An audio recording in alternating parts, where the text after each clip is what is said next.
Invasive alien species. IAS అంటే invasive alien species. IAS అంటే Indian administrative service కాదు. When aliens are species, non native species introduced in one area. So అంటే అవి మొదటి నుండి అవి నేటివ్గా ఉండవు అనమాట. ఇక్కడ ఒకప్పుడు హైదరాబాద్లో ఏంటంటే చాలా కాకులు ఉండేటివి, పెద్దలకు పెడితే కాకులు బాగా వచ్చేటివి. ఎక్కడ పడితే అక్కడే శబ్దం వచ్చేది చెట్లల్లో. చెట్ల దగ్గర అయితే కోకిలు కాకులు రెండు వాయిస్ వినిపించేటివి. ఇప్పుడు కాకులే కనిపిస్తలేవు. ఎక్కడ చూడు హైదరాబాద్ అంతా ఇన్వేసివ్ ఎలియన్ స్పీసీసే. అంటే ఈ కాకుల ప్లేస్లో ఈ పిజియన్స్ రీప్లేస్ అయ్యాయన్నమాట. ఎక్కడ చూడు పిజియన్స్ అన్నారు. కొన్ని రోజులు పిజియన్స్ వల్ల కరోనా కూడా ఎఫెక్ట్ అయింది అని కూడా అన్నారు. సో ఇది ఇన్వేసివ్ స్పీసీస్ అంటే నేటివ్ స్పీసీస్ కాకుండా వేరే చోటు నుండి ఇక్కడికి వచ్చి ఇక్కడ డామినేట్ చేయడాన్ని ఇన్వేసివ్ స్పీసీస్ అంటారు. అంటే ఇన్వేడర్స్ అనమాట. వేరే చోటు నుండి వచ్చి నేటివ్ స్పేస్ కాకుండా ఇక్కడ రూల్ చేయడం అనమాట. దాన్ని ఇన్వేసివ్ స్పీసీస్ అంటారు. చూడండి ఎన్ని పిజియన్స్ ఉన్నాయో అసలు అంటే ఇప్పుడు కొన్ని జాతులు అంతరించి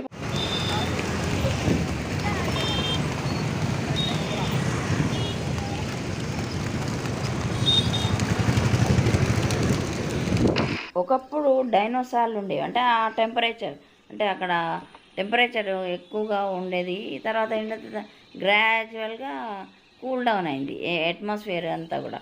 తర్వాత ఇప్పుడు ఏంటంటే నార్మల్ డిగ్రీ రూమ్ టెంపరేచర్ ఏంటంటే 25 to 30 ఉంటుంది అంతే. అప్పుడు చాలా ఎక్కువగా ఉండేదన్నమాట. వాతావరణంలో కూడా ఈ కాంపౌండ్స్ అనేటివి ఫామ్ అయినాయి. మొదట్లో ఫామ్ అయ్యి అక్కడ టెంపరేచర్ ఎక్కువగా ఉండేది. తర్వాత ఏంటంటే ఎలిమెంటల్ ఫామ్స్ వచ్చాయన్న. కాంపౌండ్స్ అన్నీ కూడా విచ్ఛిన్నమైపోయి ఇక చిన్నగా దానికి సెపరేట్ అయిందనమాట. నైట్రోజన్ వేరే, అమోనియా ఉంటే హైడ్రోజన్ వేరు అయిపోయి కూల్ టెంపరేచర్కి వచ్చి ఇప్పుడు 25 to 30 degrees ఉంటుంది. అసలు ఇలా ఒక జాతి ఈ ప్లేస్లో ఇంకో జాతి డామినేషన్ అయ్యి మొత్తం జాతులన్నీ అంతరించిపోతున్నాయి డే బై డే. ఒకప్పుడు డైనోసార్లు ఉండేవి టెంపరేచర్కి, ఇప్పుడు సూటబుల్ టెంపరేచర్ లేదు. తర్వాత ఏంటి, ఇప్పుడు కొన్ని రోజులు అయితే నెమళ్ళు, పాములు ఇవన్నీ కూడా కనుమరుగు అయిపోతాయి. అడవులన్నీ కూడా కొట్టడం వల్ల ఏమవుతుందంటే మొత్తం వాడికి ఆవాసం లేకుండా అయిపోయి డే బై డే ఒకటి దాని తర్వాత ఒకటి ఒకదాని మీద డామినేషన్ చేసుకుంటూ అలాగా ఒకటి కంప్లీట్గా అంతరించిపోతున్నాయి. ఒకప్పుడు కాకులు ఉండేటివి, కాకులు కలిసి ఉండేటివి. అంటే కోకిల గూళ్ళో కాకులు గుడ్లు పెట్టేటివి. అది కూసేటప్పుడే అది కోకిల అలా ఇవి సమన్వయం ఉండేదన్నమాట వాళ్ళకు. ఇప్పుడు లయన్, టైగర్ కూడా ఎక్స్టింక్ట్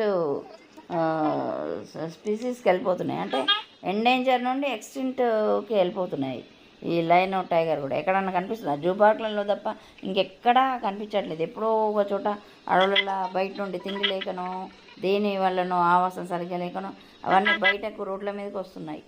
అంటే మానవుని నివాసంలోకి వస్తున్నాయి అన్నమాట తిండి లేక సరిగ్గా. అలా చాలా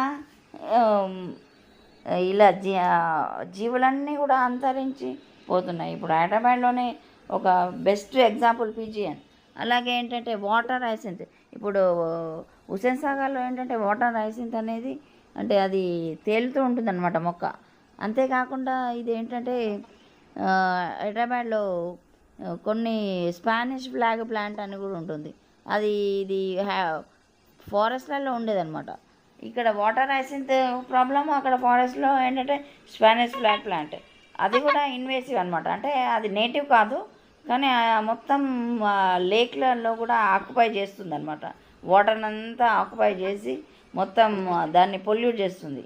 పొల్యూట్ అని కాకుండా మొత్తం ఆక్యుపై చేస్తుంది అనమాట. అసలు విదేశాలలో అయితే తిండి లేక కోల్డ్ టెంపరేచర్లో సరిగ్గా చెట్లు పెరగక, ఆకుకూరలు లేక, కూరగాయలు లేక ఏది పడితే అది పాములు తెల్లను అది వియత్నాంలో కానీ ఇంకా చాలా ప్రదేశాలు యూరప్లో ఎన్నో దేశాలలో ఆస్ట్రేలియా, ఆ, ఇది సింగపూర్, ఇవన్నీ దేశాల్లో ఏది పడితే అది తినటం.